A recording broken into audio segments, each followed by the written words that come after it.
Gracias, Señor Padre, te damos, mi Dios, primeramente por tu Hijo Jesucristo, porque la máxima expresión de tu amor nos la diste en la cruz, Señor, porque tu misericordia la derramaste al punto máximo en la cruz, y tú nos has llamado, Señor, a la luz admirable de tu Hijo.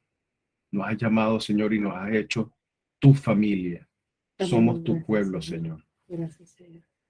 No viste, Señor, cuando estábamos en tiniebla y en oscuridad, sino que a través de tu Hijo nos perdonaste y nos amaste, Señor.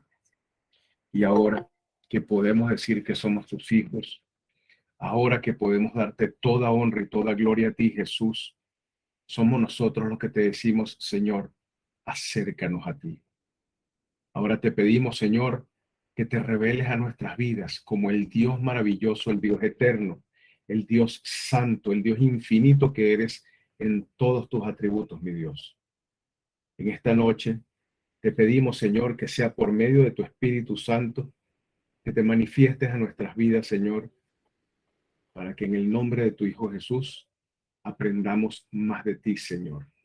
Podamos llenarnos de tu presencia y vivir conforme a tu voluntad y conforme a tu palabra. Señor, y que esto sea de testimonio para todo el que nos escuche, para la honra y gloria de tu Hijo Jesús, Señor. Amén, Señor. Bien, muchachas, de todo lo que nosotros hemos venido conversando, compartiendo a lo largo de estos jueves en lo que es el predicar el Evangelio, ya nosotros hemos visto varios puntos importantes. Ustedes recuerdan que comenzamos esta parte del estudio entendiendo que cuando Jesús se reúne con Nicodemo, lo primero que le hace entender es que hay que nacer de nuevo, que es un nuevo nacimiento, porque Dios no nos ha llamado simplemente a ser mejores personas. Dios nos ha llamado a nacer de nuevo, a que nuestra vieja naturaleza quede en el pasado y que ahora Cristo sea el que se manifieste y el que crezca en nosotros. Después de esto, podemos recordar que hemos venido aprendiendo que aparte de lo que es el nacimiento, necesitamos entender que hay una puerta y un camino. Esa puerta, por supuesto, Jesucristo, la entrada y el camino, como Él nos dice, yo soy el camino, ¿verdad? Significa que cada uno de nosotros tiene que vivir conforme a como Jesucristo vivió cuando era hombre. Eso ya lo tenemos también claro. Nosotros debemos entender que Jesús nos ha llamado, como está escrito en Marcos 16, a lo que es la gran comisión, a que nosotros compartamos este evangelio, a que nosotros proclamemos las buenas nuevas de que en Cristo todos nuestros pecados son perdonados y que en Cristo tenemos vida eterna. En Marcos, disculpa. Marcos 16. Ahora bien, ya teniendo esta estructura, ya teniendo claro este pilar, este trípode, por llamarlo así, nosotros debemos entender algo. No es solamente cómo aprender a predicar, no es solamente tener las herramientas o tener las ideas claras. Esta noche nosotros, así como lo compartimos esta mañana, vamos a tener lo que es el entender qué significa el conocimiento de Dios, que necesitamos conocer a Dios, porque no es solamente tener fórmulas o esquemas o herramientas de prédica, es que si no conocemos a Dios, si no vivimos conforme a Dios, no vamos a tener, llámese unción, llámese poder o llámese la presencia de Dios en nosotros para poder predicar, así como nuestro Señor lo hizo y así como Él nos lo mandó a hacer, comenzando por los apóstoles hasta nosotros. Entonces los invito por favor que vayamos al libro del profeta Jeremías. Vamos a Jeremías, al capítulo 9, versículo 23. Y esa va a ser la base, el fundamento de lo que vamos a tratar esta noche. El conocimiento de Dios. Fíjense cómo dice. Así dijo Jehová, no se alabe el sabio en su sabiduría, ni en su valentía se alabe el valiente, ni el rico se alabe en sus riquezas. Mas alábese en esto el que hubiere de alabarse, en entenderme y conocerme, que yo soy Jehová. Vamos a parar aquí un momento, después seguimos. Fíjense que aquí el profeta, cuando habla, por supuesto, del mensaje de Dios, Dios toca varios puntos, fíjense, mire, no se alabe el sabio, no se alabe el valiente, no se alabe el rico. Jeremías sí, 9, 23, 24, exactamente. Entonces, nosotros debemos estar claros y el foco de esta noche, el tema de esta noche tiene que ser en que cuando nosotros venimos a la palabra, cuando nosotros comenzamos a aprender de Dios, no es solamente la idea o lo importante que adquiramos conocimiento, no es solamente que estudiemos a Jesucristo, no es solamente que hablemos de Él. Si de verdad queremos ser hombres y mujeres de Dios, tenemos que estar claros que tenemos que pasar tiempo con Dios. Eso ya lo hablamos la semana pasada. Pero, ¿qué significa? O sea, siempre oímos, no, sí, tengo que pasar tiempo con Dios, tengo que orar, tengo que leer la Biblia. ¿Cómo en la práctica, cómo en tu día a día, o sea, cómo realmente es vivir y pasar tiempo con Dios? Si bien es cierto que todos trabajamos, ustedes, por ejemplo, atienden familia, atienden hijos, atienden esposos o atienden a quien sea, necesitamos entender que en la comunión, y como Pablo lo dice en Romanos 12, al momento de que se renueva nuestra mente en Cristo, al momento de que ya somos esa nueva criatura, todo nuestro día tiene que ser una perfecta comunión con Dios. Voy a saltar una parte que no es que sea menos importante, sino para ir al foco de lo que es la prédica del Evangelio. Nosotros debemos aprender a disciplinarnos en el día, a que dentro de las 24 horas que Dios nos regala, tenemos que tener como prioridad un tiempo especial, un tiempo particular en el que nos podamos apartar del mundo entero, hasta de las cosas o las personas más importantes para nosotros, para aprender a pasar tiempo con Dios. ¿Dónde está la diferencia entre estos hombres y mujeres que salen en este libro en la Biblia con nosotros? Porque estamos acostumbrados a decir, no, bueno, pero es que será Pablo, bueno, pero es que será Juan, bueno, pero es que será Daniel, bueno, pero es que será Elías. Y eso eran ellos, como si ellos fueran de otro planeta o si fueran de otra. No, es que eran tiempos distintos. Fíjense esto. Yo creo que cada una de las personas que estamos aquí, de los que nos están oyendo, todos podemos decir, mira, mi día yo me levanto a las 6 de la mañana y tengo que hacer esto, o tengo que atender hijos, tengo que ir al trabajo, estoy 14 horas en el trabajo, mi trabajo es así de fuerte. Sí, sí, todos tenemos cosas que hacer, pero fíjense esto. Hubo un hombre llamado Daniel, el profeta Daniel, ¿verdad? Que Daniel era gobernador puesto por Nabucodonosor sobre una región, así como hoy en día son los gobernadores que conocemos, puesto sobre una región donde él se tenía que encargar de todos los asuntos del rey. Él tenía que vigilar de todos los asuntos y de todas las personas que vivían en esa región, en esas comarcas. Tenía que encargarse no solamente de eso, sino como la palabra dice, tenía que encargarse, o no encargarse, sino tenía que lidiar con los enemigos, que no es que les caían mal, no es que hablaban mal de él con el jefe, no, es que buscaban su muerte. Y así como ya los que hemos tenido la oportunidad de leer el libro de Daniel, ya hemos visto que Daniel lo arrojaron en la fosa de los leones, que de Daniel siempre los sátrapas hablaban mal, que lo intentaron matar cientos de veces. ¿Y qué dice la Biblia? Daniel, a pesar de todas estas circunstancias, Daniel, de mañana, de mediodía y de tarde, él se apartaba a buscar la presencia de Dios. Voy a hacer un paréntesis. Hubo un hombre en el siglo XV, el gran reformador Martín Lutero, y Martín Lutero decía, tengo tantas ocupaciones, tengo tantas cosas que hacer, que necesito mucho tiempo para orar. Entonces, ¿cuál es la naturaleza por lo general de las personas? ¿Cuál es nuestra naturaleza? No, mira, de verdad es que no tengo tiempo para eso porque tengo muchas complicaciones. Tengo muchas cosas que hacer, tú no te imaginas lo que es atender niños, tú no te imaginas lo que es atender a un esposo, o tú no te imaginas lo que es hacer esto.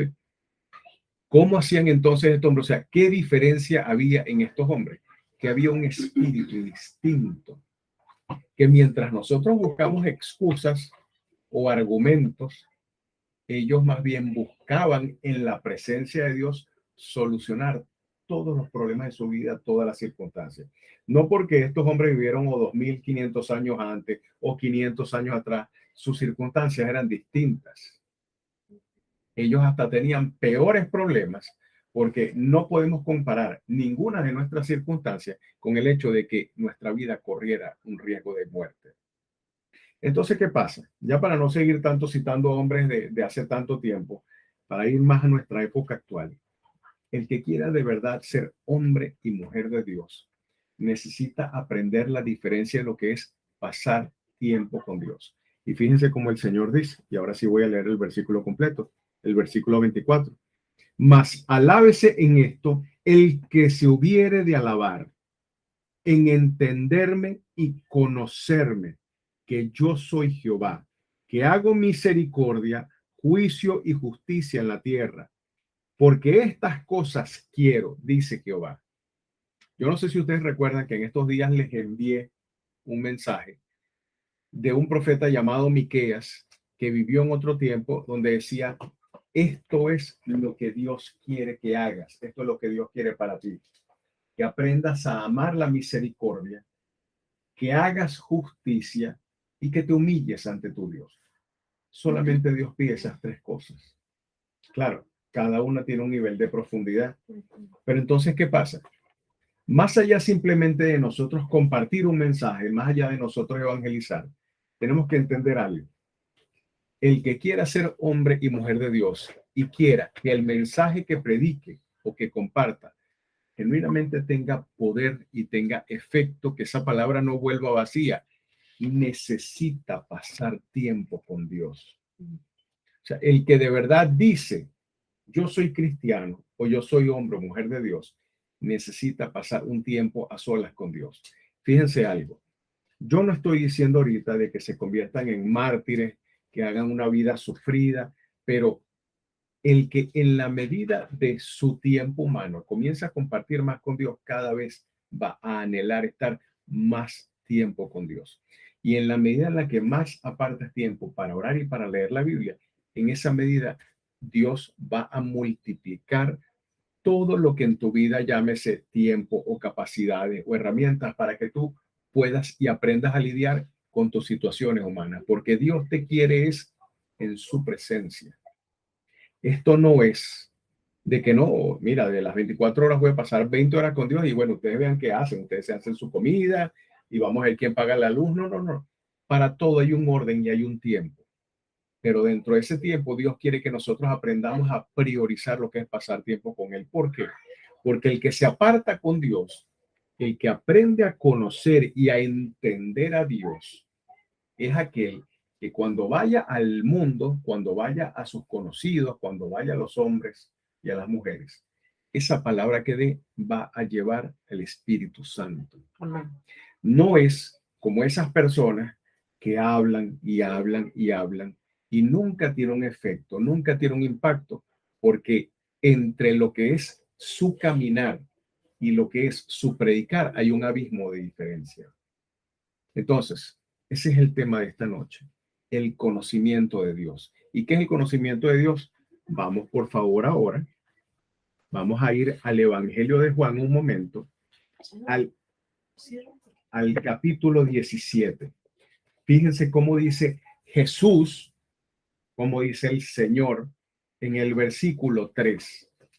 Jeremías está hablando de lo que es el conocimiento de Dios y fíjense cómo Jesús en el capítulo 17, el versículo 3 habla y dice, y esta es la vida eterna, que te conozcan a ti, el único Dios verdadero, y a Jesucristo, a quien has enviado. O sea, date cuenta, o sea, dense cuenta como él dice, esta es la vida eterna. Y créanme, muchas personas me han preguntado, ¿qué es la vida eterna? ¿Cómo se gana la vida eterna? ¿Cómo se obtiene? O sea, ¿cómo yo llego? Las personas no entienden y es normal que no entiendan y que tengan, digamos, como una curiosidad de saber qué es eso. Y Jesucristo aquí claramente lo dice. Y esta es la vida eterna, que te conozcan a ti, el único y verdadero Dios. Y fíjense cómo Jeremías, o sea, Muchas personas dicen, no, ese libro es un fraude, porque para comenzar, ese libro fue escrito por hombres. ¿Cómo dentro de lo que la Biblia, para los que no lo sepan, fue escrita toda en un lapso de unos 1500 a 1600 años? O sea, en 1500 y 1600 años, todos los hombres que están aquí en la Biblia escribieron y después, lógicamente, se codificaron.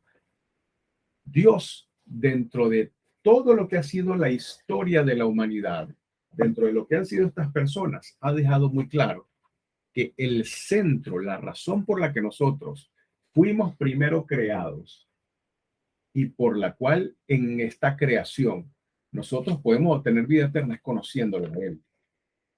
Yo entiendo que como todas las personas caminan a un ritmo distinto y todas las personas tienen un nivel de madurez espiritual y humano también distinto, no todas las personas puedan entender esto, pero fíjense que cuando a veces tanto mi carne como el enemigo me quiere sabotear y yo digo, oye, Dios mío, cuánto me gustaría ahorita simplemente acostarme, a dormir, a ver televisión.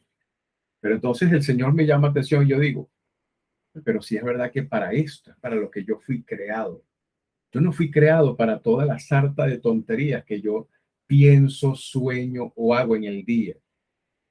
Para esto es para lo que yo fui creado, para conocerlo a Él, para amarlo a Él. Oye, si entre nosotros los seres humanos, seamos familia o sean relaciones amorosas, el amor es algo tan intenso y tan hermoso, sea con los hijos, sea con una pareja, sea con familia. Si el amor es algo tan intenso, por ejemplo, ¿qué no harían ustedes por un hijo de ustedes? Oye, yo digo, Señor, tú me creaste para esto. O sea, nosotros que estamos ahorita aquí sentados, estamos haciendo y cumpliendo la voluntad de Dios. Amén. O sea, el plan que Dios tenía en su mente antes de crear todas las cosas, el universo, los planetas, todo lo que se quiera imaginar, esto es para lo que Dios nos creó, para conocerlo a Él.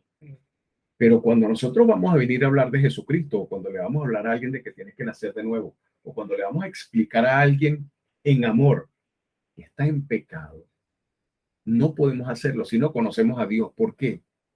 Porque cuando tú le vas a hablar, si yo le voy a hablar a ustedes de mi hermano Francisco, yo necesito conocer cómo es Francisco, sino de qué les voy a hablar, de sus características superficiales, de lo que yo puedo ver que hace él a veces, ¿no? Yo tengo que conocerlo a profundidad. Entonces, ¿por qué es importante que nosotros conozcamos los atributos de Dios? Porque es importante entender la santidad de Dios. Porque el Antiguo Testamento, que mucha gente lo desprecia, lo rechaza, le parece aburrido, le parece muy pesado, le parece lento. Pablo en Romanos nos hace entender que el Antiguo Testamento no es más que Dios estableciendo la ley para hacer ver nuestro pecado, para que entendiéramos lo que de verdad somos. ¿Y por qué Ese es el librito chiquito.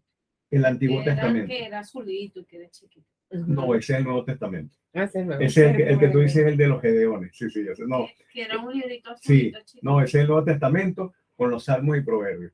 Sí, pero no, el Antiguo Testamento es antes de que Jesucristo viniera a la tierra. Entonces, y el Nuevo Testamento, ¿por qué nosotros lo vemos tan dinámico? Oye, tan bonito, y Jesucristo nos habla del perdón y del amor, porque ya es el cumplimiento de todo lo que en el Antiguo Testamento estaban esperando. Y los del Antiguo Testamento algún día llegará, y algún día llegará. Y todos los del Antiguo Testamento murieron esperando que llegara, y se cumple en el Nuevo Testamento. Pero ¿cómo entonces nosotros vamos a entender la unión entre el Antiguo y el Nuevo Testamento, ese equilibrio? ¿Cómo nosotros vamos a poder predicar con poder y con efectividad si no conocemos a Dios? Miren, créanme, o sea, y yo lo he visto. Hay estudios estadísticos que se hacen en América, en Europa, a todo nivel. Más del 55% de los pastores, que son los líderes en la iglesia, o supuestamente deberían ser, no toman más de 15 minutos para orar al día, no leen la Biblia, se enfocan en actividades de la iglesia, pero de verdad no conocen a Dios. O sea, son personas que no pueden decir, yo conozco a Dios. Y cuando les digo que son estadísticas y que son organizaciones cristianas nacionales e internacionales, es porque se dedican a encuestar a los pastores solamente, a los que tienen el llamado de Dios supuestamente, a mostrarle a las personas quién es Dios y cuál es nuestro pecado. Es obligatorio hablar de una parte muy, para nuestra naturaleza muy desagradable, pero hay una doctrina, creo que se lo dije, que al ser humano no le gustaría que estuviera en la Biblia, que es la doctrina del infierno. Nadie habló tanto del infierno como Jesucristo. Tú sumas a todos los libros de la Biblia y juntos ninguno habló tanto del infierno. Es algo tan horrible, tan impensable, tan inimaginable que por toda la eternidad sin fin, el que rechaza a Jesucristo va a arder en ese lugar. Que cuando yo le pregunto a las personas, y lo voy a hacer con ustedes, fíjense bien, Selva, si yo te pregunto a ti, ¿de qué nos vino a librar Jesucristo? ¿Qué me dices tú? De eso, ¿De qué? bueno, Él nos salva, nos limpia de nuestros pecados, porque ya teníamos un pecado que se dio desde el principio. Okay.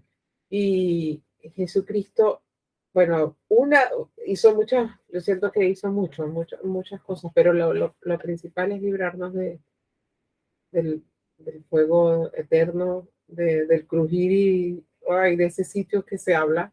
Okay. Y nos preparó morada, como lo dejó escrito allá arriba. Entonces nos dio la vida eterna. Perfecto. Liliana, ¿de qué nos salvó Jesucristo? ¿Qué vino a hacer Jesucristo? A librarnos de nuestros pecados. Ok, a librarnos de nuestros pecados. ¿Qué crees tú, Talia? ¿Qué vino Jesucristo? De todo lo que hayas escuchado en tu vida, no importa, alguna idea que tienes formada una idea de qué vino a hacer Jesucristo al mundo. ¿Cuál fue la misión de Jesucristo? Sí, la misión de él fue salvarnos, bueno, valga la redundancia, de librarnos de los pecados, de librarnos de ese infierno y de tenernos una vida bonita de arriba. Ok, perfecto.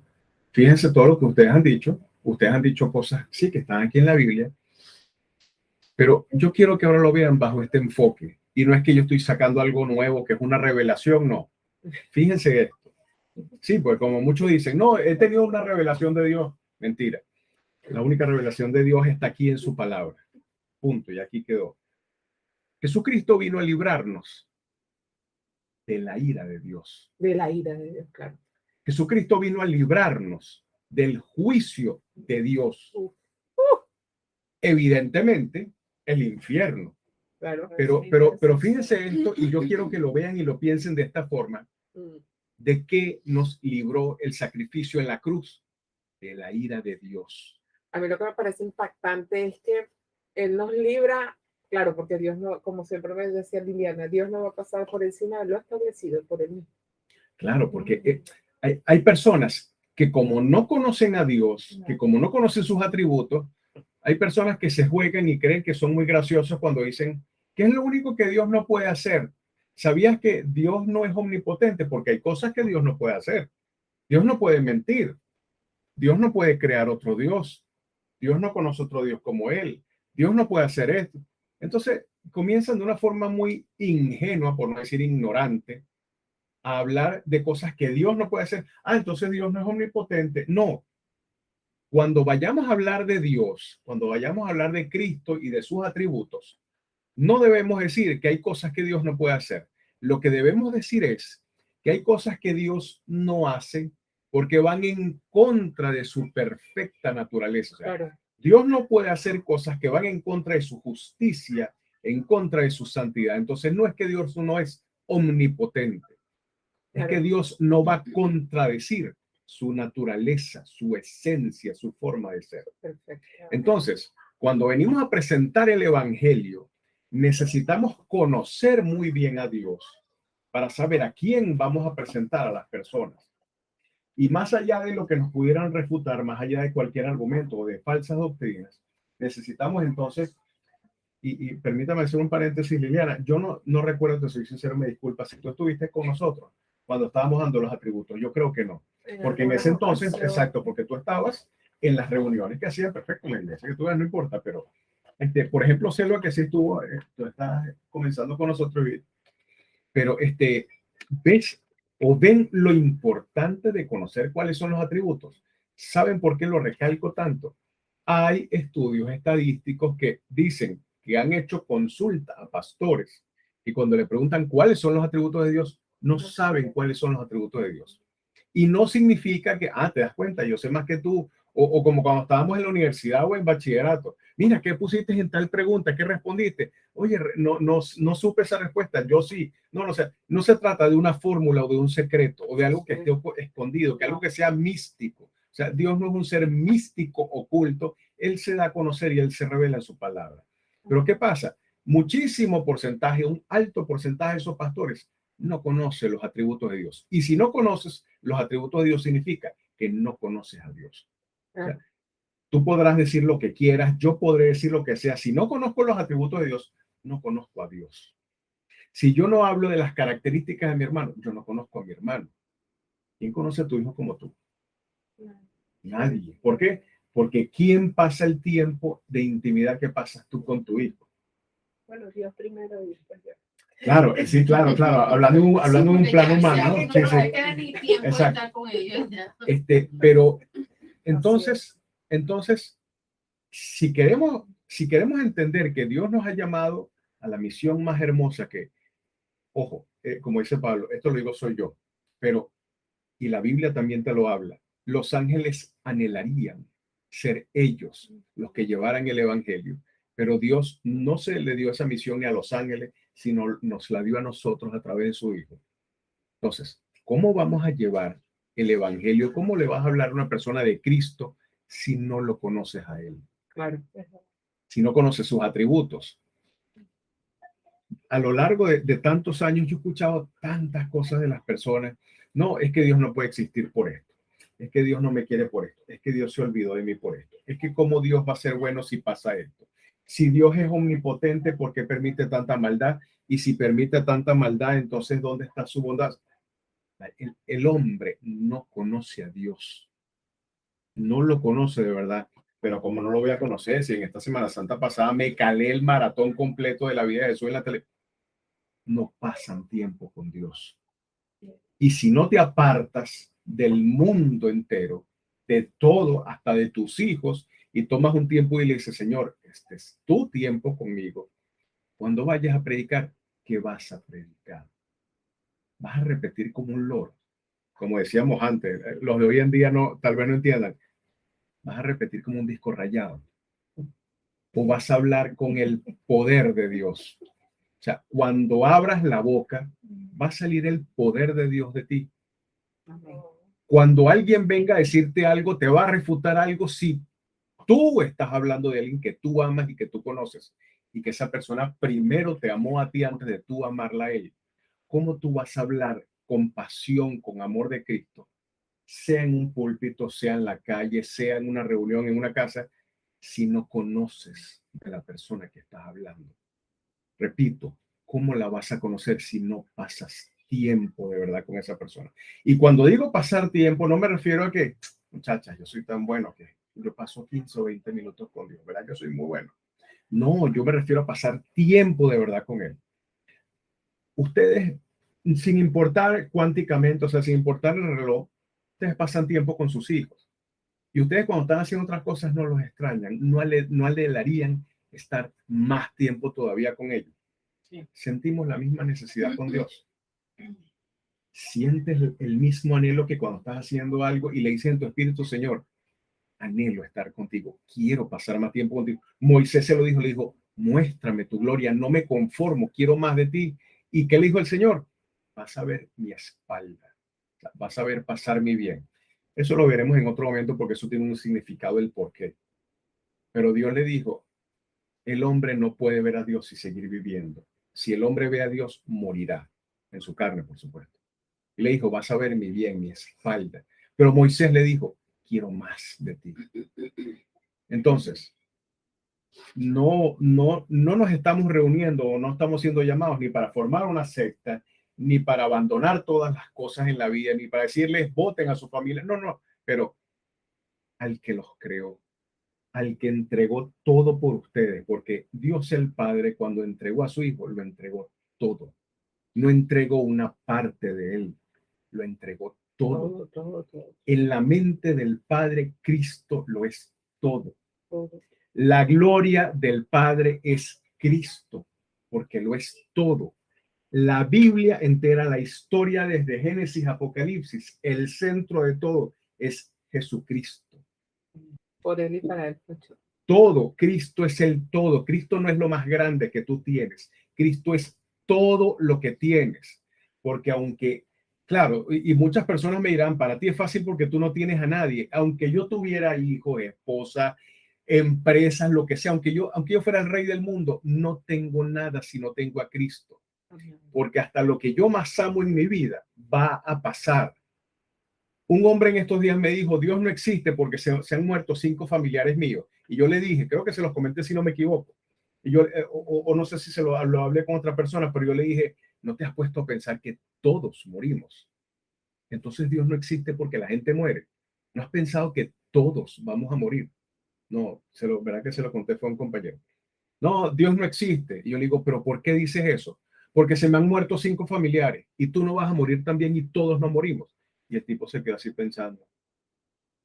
Cristo es todo, no tienes nada. ¿Por qué creen ustedes que Salomón en Eclesiastés, en Proverbios, Cristo lo dice todo? Lo que ven tus ojos, lo que anhela tu corazón, tus hijos, tu casa, todo va a pasar, todo. Va a llegar un momento en que solamente te vas a encontrar tú frente a Cristo. Y todo lo demás, todo lo que en esta vida tú darías tu vida, eso va a pasar. Cristo es el todo. No estoy diciendo voten a sus hijos, olvídense ellos, no. Pero en tu corazón, no es que Cristo es uno más, Él es el todo. Cuando Dios entregó a su hijo, entregó todo de Él para que nosotros pudiéramos ser llamados su pueblo. Solamente para eso.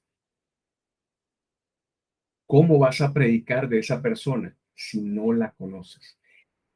El Señor lo dice y por favor permítanme repetirlo, es demasiado hermoso.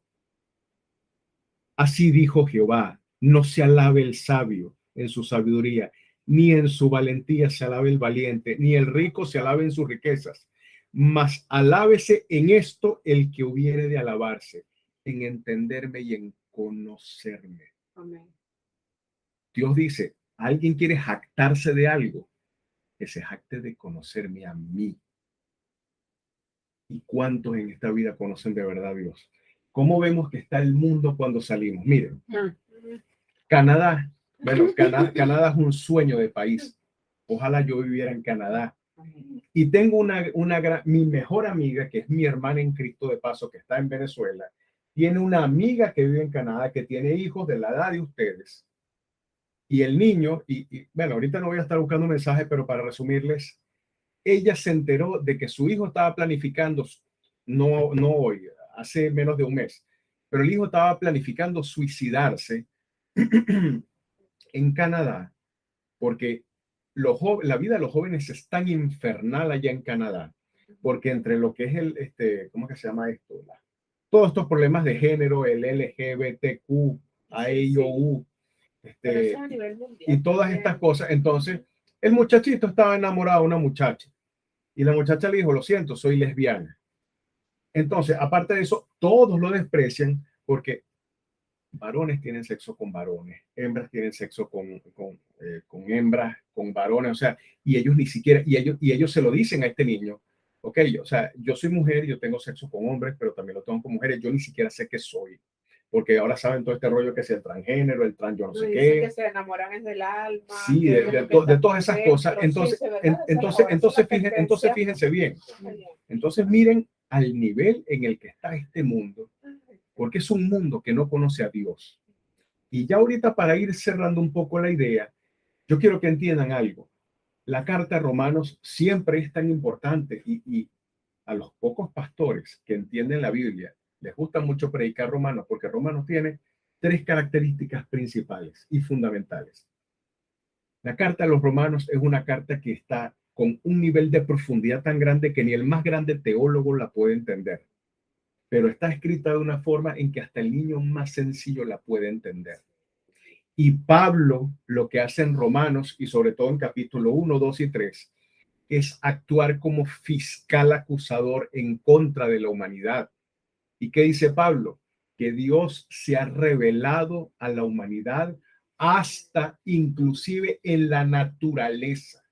Eso trae otras implicaciones, pero Pablo lo que quiere decir es que Dios, él se encargó y se preocupó de que toda su creación supiera de que existe un Dios y que ese Dios tiene un orden y que ese Dios es santo y tiene un plan y un propósito para todos los seres humanos. Entonces, ¿qué pasa?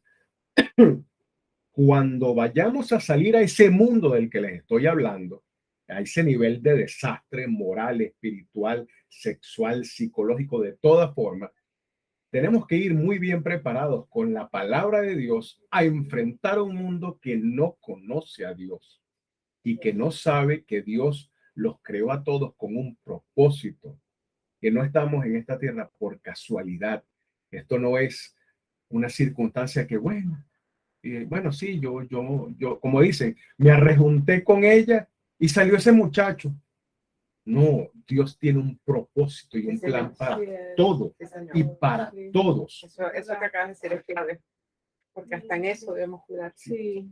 Que el ser humano por su rebeldía no se quiera sujetar a Dios, eso es otra cosa. Pero Dios nos ha llamado, Dios me creó a mí con un plan, con un propósito, que es conocerlo a Él. Si yo me quiero jactar de algo, me tengo que jactar de conocerlo a Él. Pero ¿cómo lo voy a conocer si no busco pasar tiempo con Él a sus pies, en su palabra? Esa es la verdadera marca del hombre y de la mujer de Dios. No que tú digas, no, y tú sabes fulano de tal, tiene 50,000 personas en su iglesia, o que fulano de tal, como dicen algunos, está tan bendecido que tiene un jet, que tiene mansiones, que tiene un carro, esos pastores de la prosperidad. No, no, no. El que se alabe de algo, que se alabe en conocer a Dios, no en sus riquezas, o en que diga, yo tengo más títulos que tú, o en que diga, yo tengo más que tú, o mi vida es así. No, alábate en conocerme a mí, dice el Señor. Pero ¿cuántos de verdad pueden decir, yo paso tiempo con Dios?